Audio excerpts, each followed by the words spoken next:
Salut les terriens, ravi de vous retrouver pour ces actualités de la Starbase du week-end, pendant lesquelles nous irons ensemble faire un tour d'inspection des dernières avancées du programme Starship. Et vous savez parfaitement bien qu'avec SpaceX, l'aspect créatif et expérimental à Boca Chica, c'est du grand art, voire du 7e art si l'on en juge par ces images que nous rapportent les nombreux observateurs sur place. Un véritable film à ciel ouvert donc, avec des personnages principaux charismatiques, des rebondissements, des personnages secondaires ambigus, tels que le S-26 par exemple. Et oui, le mal aimé des prototypes, celui que tout le monde avait déjà mis au rebut, n'a pas l'air d'avoir dit son dernier mot et semble même dans l'ombre préparer son retour sur le devant de la scène, mais on revient là-dessus dans un instant. Nous irons faire un tour également du côté du B-10 qui, fort de ses 33 Raptors en parfait état de marche, se prépare pour la dernière ligne droite, mais trêve de parlotte et partons tout de suite ensemble pour le Texas. Allez, on décolle pour Boca Chica.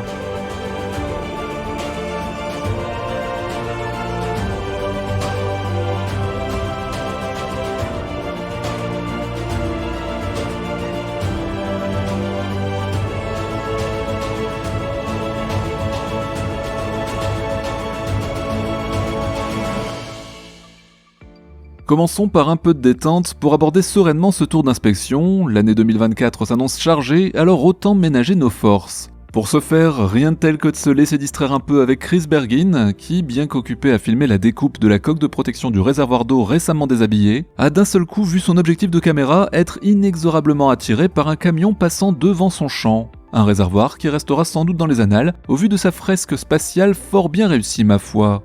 Il faut dire qu'avec Elon Musk, l'exploration spatiale prend des allures de jeu d'enfant. D'ailleurs, savez-vous comment le fondateur de SpaceX se détend ? En jouant aux jeux vidéo. Ouais, et en l'occurrence ici en jouant à Diablo, l'abattoir de Zir, qui, entre parenthèses pour les gamers qui nous suivent, fait lui-même partie d'une série d'actions et de rôles de type hack and slash développée et publiée par Blizzard Entertainment. Voilà, effectivement, je ne vois pas ce qu'il y a d'apaisant dans une telle activité, mais c'est vrai qu'en le regardant jouer, après tout, je me dis que chacun se relaxe à sa façon. Alors je ne sais pas si les employés de la Starbase sont eux aussi fans de jeux vidéo, mais une chose est certaine, c'est que sur le site de lancement, ici on s'adonne plutôt à un jeu de Lego géant qui se révèle parfois être un véritable casse-tête, à l'image de cette pompe à oxygène qui a été livrée récemment mais qui n'a pas été encore raccordée pour une raison bien simple. Pour rappel, la ferme Ergol est en pleine mutation, avec le retrait progressif de chacun de ses réservoirs verticaux. On risque donc d'assister prochainement à pas mal de chamboulements, et notamment à quelques réajustements de ce genre. L'espace qui va être dégagé va permettre aux équipements récemment livrés d'être installés à leur tour en lieu et place des anciens GSE. Le tout sera de ne pas interférer avec le calendrier des lancements, une tâche assez complexe au vu du rôle clé que joue le stockage des cryogéniques. D'ailleurs, il n'est pas impossible que Zach Golden, notre Sherlock Holmes de la Starbase, nous sorte bientôt une vidéo à ce sujet, un deep dive comme il a coutume de le dire, que vous pourrez traduire par un plongeon en profondeur dont il a le secret. La pompe à oxygène a depuis été mise de côté dans l'attente du démantèlement complet du parc. Puisqu'on en parle, à l'heure où j'écris cette vidéo, la grue a désormais jeté son dévolu sur le réservoir récemment mis à nu. Il se peut que lorsque vous regardiez les actus du week-end, ce dernier ait déjà été retiré de la circulation. Du côté du pas de tir, les chopsticks ne semblent pas avoir une minute de répit, ce qui est plutôt curieux puisque nous pensions qu'après les réparations, quelques câbles ayant été remplacés, l'affaire avait été vite réglée. Cependant, des employés de SpaceX ont continué d'inspecter de fond en comble les différents points névralgiques du dispositif, n'ayant de cesse d'arpenter la structure des bras de la tour, suspendue au-dessus du vide. Notons qu'en parallèle de cette inspection, ils ont aussi marqué certains points des chopsticks aux endroits spécifiques où un coup de peinture était nécessaire, tout en poursuivant leur tâche. Alors, ces inspections répétitives ne traduisent-elles pas la persistance de problèmes liés aux dégâts causés lors de la seconde tentative de vol, ou est-ce qu'il ne s'agit que d'une simple maintenance éternisant ? Affaire à suivre. Un peu plus loin, on voit ici les avancées des travaux sur le futur poste de contrôle de la porte D1, celle qui permettra d'accéder au parking principal du site de lancement et qui sera sans doute réservée aux visiteurs et personnels habilités. Selon le Cosmical Chief, Randolph Visuals, qui à l'instar de Vixie est agent de terrain de l'Apadre, les travaux avancent si vite qu'il vous suffirait de vous absenter pendant quelques semaines seulement de la Starbase pour ne plus vraiment la reconnaître à votre retour. Alors certes, Kevin Randolph force le trait, mais tout de même, il est vrai que cette restructuration complète de l'ensemble des différents sites de la Starbase donne le tournis. Pour rappel, aucun d'entre eux n'y échappe, du site de lancement au site de Sanchez, et du site de production jusqu'au site de Massey, pas un seul lieu n'est épargné par cette réorganisation. Après le démantèlement du pas de tir suborbital A, c'est donc au tour du pas de tir suborbital B d'être lui aussi évincé. En tout cas, on soupçonne fortement ces machines engagées sous le pas de tir de ne pas être là pour réparer, mais bien pour mettre un terme définitif à ce stand qui servait pour les tirs statiques des seconds étages. Une autre photo prise par les équipes de RGV Aerial Photography montre bien ici la découpe en cours du béton, mais que pourrait-on mettre à la place des deux stands de tests suborbitaux? Une seconde tour peut-être? J'en profite d'ailleurs pour revenir sur quelques remarques que j'ai eues dans les commentaires du JDS de samedi dernier. Quelqu'un m'a fait remarquer que SpaceX aurait officiellement déclaré que la deuxième tour serait assemblée sur le site de Massey. Alors sauf erreur de ma part, il se peut qu'une information nous ait échappé, mais je crois bien qu'il y a confusion ici, puisque si l'entreprise a bien parlé de tir statique sur ce site, elle n'a toujours pas à cette heure confirmé officiellement un quelconque emplacement pour sa seconde tour. Bien évidemment, nous vous tiendrons informés dès que nous en saurons plus à ce sujet, les pronostics restent donc bien ouverts en commentaire.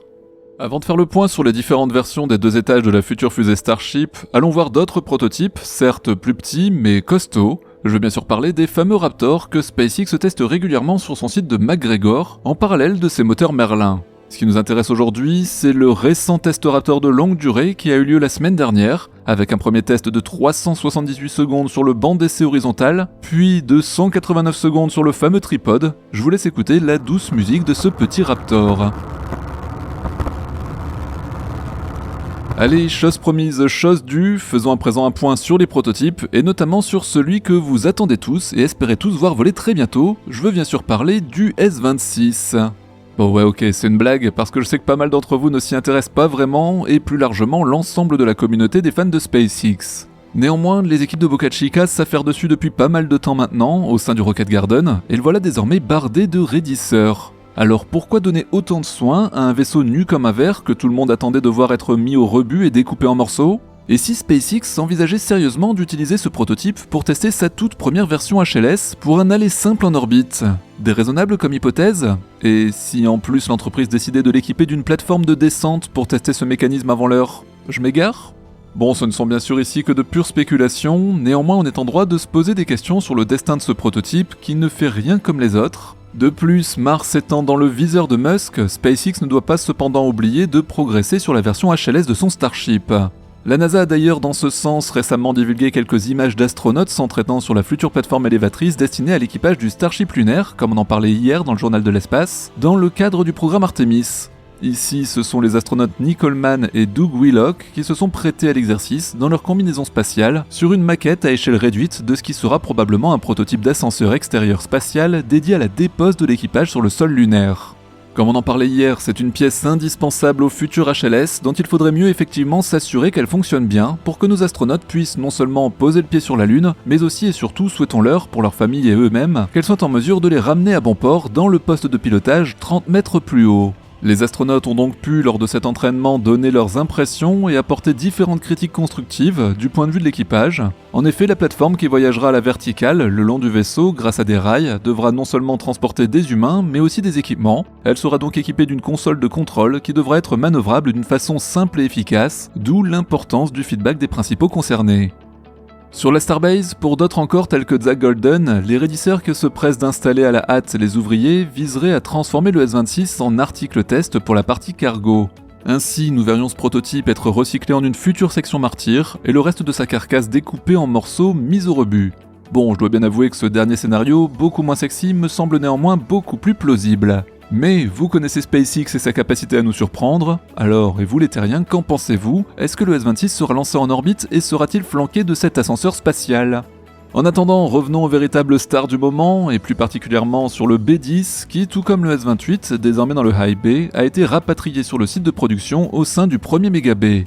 Notez que, même si ce n'est pas forcément évident sur ces images de l'apadré, le booster a été soulevé par les deux grues du pont roulant du bâtiment, car le B-10 est pourvu de 33 Raptors, et son poids excède donc la capacité d'une seule grue.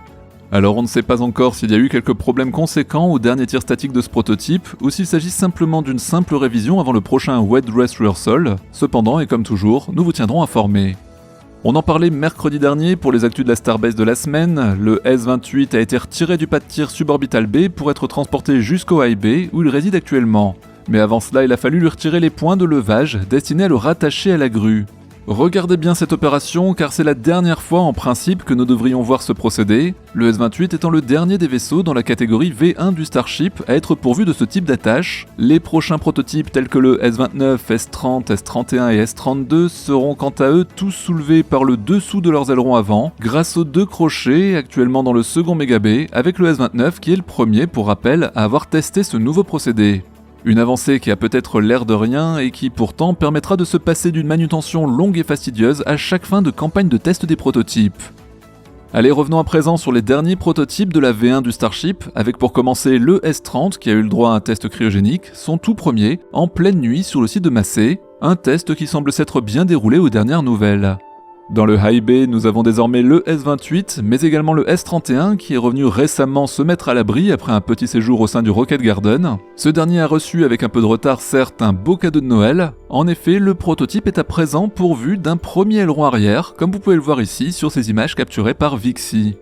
On reste dans le High Bay avec le S32 qui a été soulevé et retiré d'une table tournante. Pour rappel, ce sont des stands qui permettent de faire tourner les prototypes sur eux-mêmes afin de faciliter les opérations de soudage, pour ensuite être installés un peu plus loin sur un stand dans l'attente d'autres manœuvres à venir. Ce vaisseau, dernière mouture en date de la V1 du Starship, apparaît donc fin prêt lui aussi pour un prochain vol. Allez, faisons maintenant un saut de puce sur le site de Sanchez sans trop nous y attarder, car malgré son réagencement, l'endroit a tenu bon en fournissant inlassablement de nouvelles structures indispensables pour les hangars du site de production. Je pense notamment à ces plateformes élévatrices dédiées à l'installation des moteurs sous les jupes des vaisseaux, un dispositif sur mesure qui sera destiné au stand à l'intérieur du second mégabay. Chrome Kiwi nous a d'ailleurs dernièrement gratifié d'une animation 3D à ce sujet, afin de mieux nous rendre compte de la façon dont sera utilisée cette plateforme. Allons à présent faire un tour du côté du site de production où, là aussi, SpaceX travaille inlassablement à la réorganisation de sa Starbase texane. Une activité incessante avec encore cette semaine des livraisons d'acier sur un rythme assez soutenu, des piliers de soutènement ou des poutres, un équipement qui semble d'ailleurs s'accumuler au sol. Pourtant l'effervescence règne en tout point dans les lieux.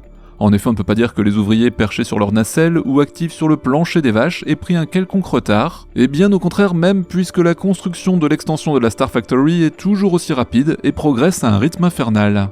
Même chose pour le second mégabay qui n'a désormais plus besoin de la grue pour déposer des charges lourdes à son sommet, d'autant plus que les deux ascenseurs intérieurs, nichés respectivement dans chaque angle arrière du gigantesque hangar, doivent maintenant être opérationnels, sans compter sur le monte-charge extérieur. Là aussi, ce chantier a été bouclé en un éclair, le second mégabay a désormais son dernier étage complètement ceinturé par de hauts et de larges panneaux vitrés, et seul le toit reste actuellement incomplet. Pour terminer ce tour d'inspection des travaux de la Starbase du week-end, rendons-nous sur le site de Massey avec cette vue rapprochée où seules les grues et les deux prototypes semblent émerger d'un paysage bucolique. En effet, le S30 et le B12 se tiennent fièrement debout et les travaux autour d'eux n'ont connu aucune interruption. Les ouvriers qui travaillent sur le nouvel entrepôt du site en savent quelque chose puisqu'ils ont récemment déployé des panneaux d'isolation destinés au toit de la structure. Enfin, selon l'équipe de Mauricio de la chaîne RGV Aerial Photography, il semblerait bien que SpaceX soit en train d'aménager un espace spécifique dans le fond du site de Massey, totalement destiné aux futurs tirs statiques, tel que Cathy Luders, en charge des opérations de la Starbase, l'avait déjà spécifié. Les employés sur place seraient en train de creuser une tranchée afin d'installer un déflecteur de flammes, ce qui paraît logique au vu des tests qui seront menés ici. Voilà les terriens, j'espère que ce tour d'inspection des travaux de la Starbase vous aura apporté tous les éléments pour vous faire votre propre idée sur ce programme phare de SpaceX. Comme vous le savez déjà, nous consacrons 2 émissions par semaine au Starship, alors surtout n'oubliez pas de vous abonner à la nouvelle chaîne qui lui sera entièrement consacrée. Et pour finir, si vous souhaitez soutenir notre travail, merci de partager cette vidéo, de la commenter, d'activer la cloche à notification et de faire briller le pouce en l'air de YouTube. Je vous souhaite à tous un très bon week-end et quant à nous on se retrouve dès lundi prochain pour de la pure culture spatiale. À très bientôt les terriens.